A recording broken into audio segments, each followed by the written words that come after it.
أعوذ بالله من الشيطان الرجيم. بسم الله الرحمن الرحيم. صل لربك وانهر إن شانئك هو الأبتر. صدق الله العظيم.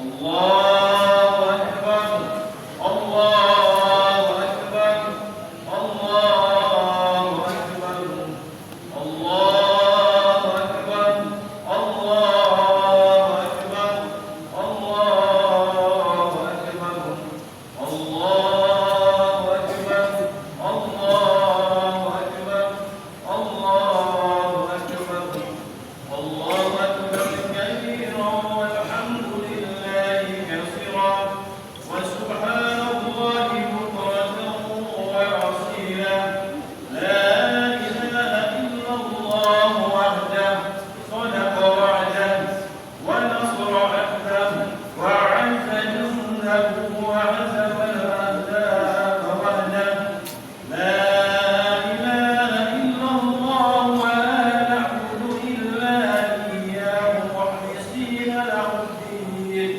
ولو كره الكافرون لا إله إلا الله والله أكبر الله أكبر ولله الحمد الحمد لله رب العالمين وبه نستعين على أمور الدنيا والدين والصلاة والسلام على أشرف المرسلين وعلى آله وصحبه أجمعين أما بعد فيا عباد الله أوصيكم ونفسي بتقوى الله فقد فاز المتقون وأحثكم على طاعته لعلكم تفلحون قال الله تعالى في القرآن العظيم أعوذ بالله من الشيطان الرجيم بسم الله الرحمن الرحيم إنا أعطيناك الكوثر فصل لربك وانحر إن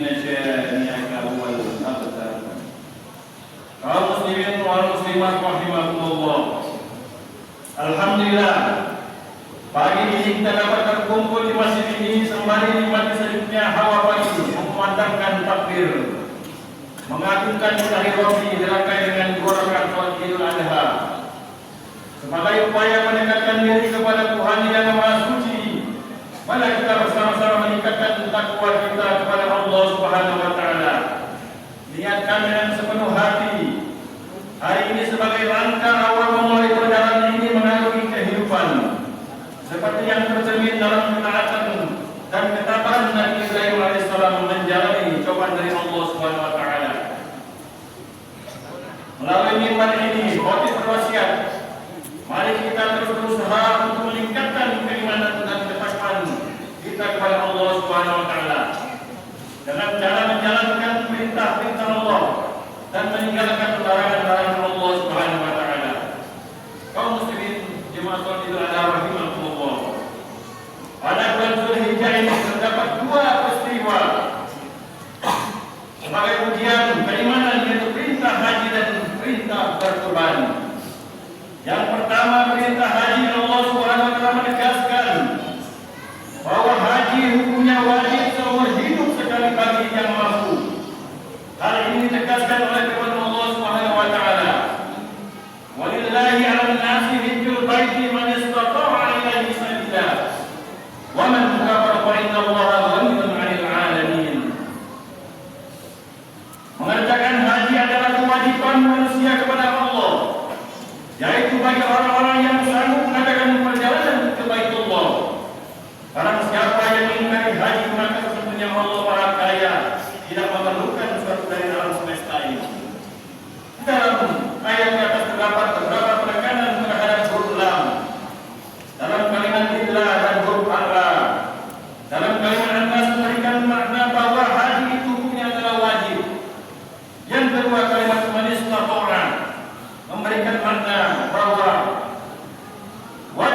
hanya bagi orang yang mampu. Yang ketiga, kalimat waman kafaro memberikan ancaman yang sangat keras bagi yang tidak menunaikan haji, padahal dia mampu dan dia sanggup dan dianggap sebagai orang yang kafir. Alhasil, wajibnya menunaikan ibadah haji adalah seumur hidup hanya sekali, dan bagi yang telah mampu untuk pergi haji dan ia tidak mau menunaikannya, maka dia dianggap kafir jika ia mengingkari hukum wajibnya ibadah haji. Imam Jalaluddin As-Suyuti dalam kitab tafsirnya Ad-Durrul Al-Mansur, kitab Tafsir Al-Mansur, menjelaskan bahwa menurut Ibnu Umar, barang siapa yang sehat dan ia mampu melaksanakan ibadah haji tetapi meninggalkan dunia sebelum menunaikannya, maka hari kiamat nanti lidahnya tertulis lafaz kafir. Sahabat Rasulullah Umar bin Khattab juga menegaskan, barang siapa yang telah mampu melaksanakan ibadah haji tetapi tidak mau menunaikan, maka sama saja dia mati dalam keadaan Yahudi, dalam keadaan tetap Nasara.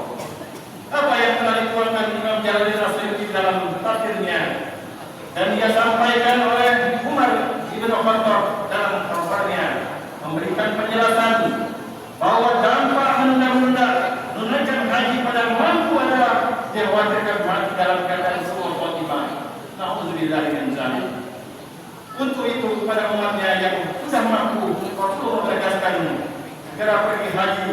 Rasulullah bersabda, "Ta'ajjalu ilal hajj, fa inna ahadakum la yadri ma ya'ridu lahu." Segera kalian berhaji, karena salah seorang di antara kalian tidak tahu apa yang akan menimpanya. Sistem berhaji di negara kita dengan masa tunggu yang kurang lebih 23 tahun utamanya.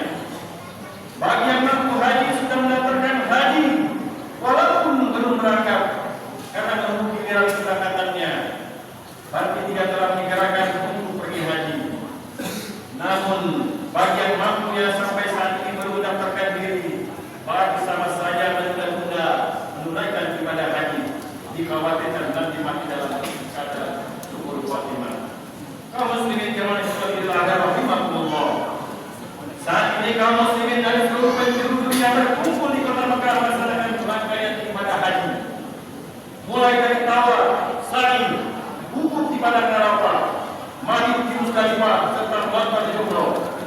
Mereka berkumpul dan berjalan di waktu yang sama, ke lembah yang sama, tujuan yang sama, syariat yang sama, kalimat yang diucapkan pun sama, amalannya dan bahkan pakaian pun sama.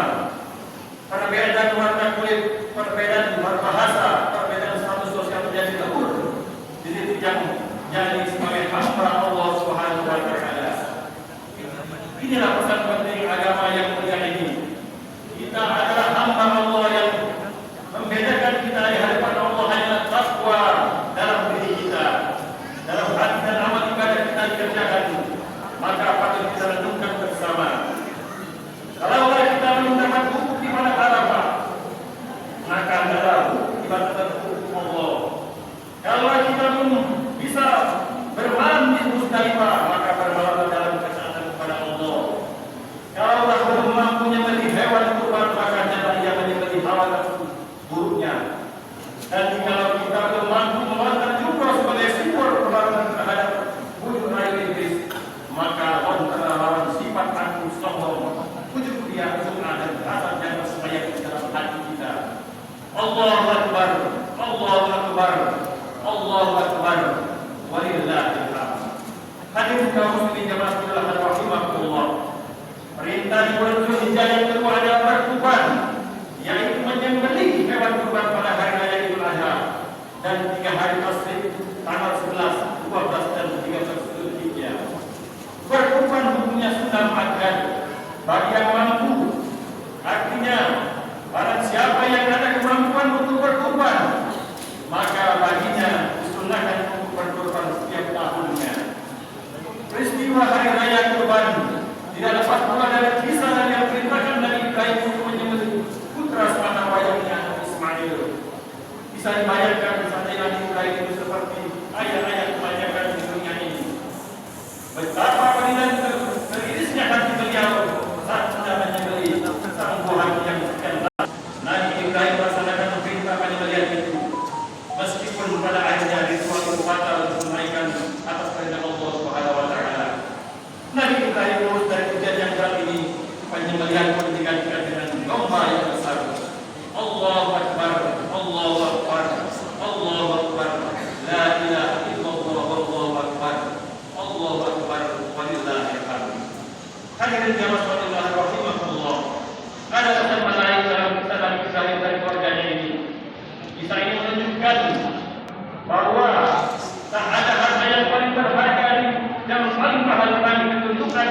secara total kepada Allah Subhanahu wa taala.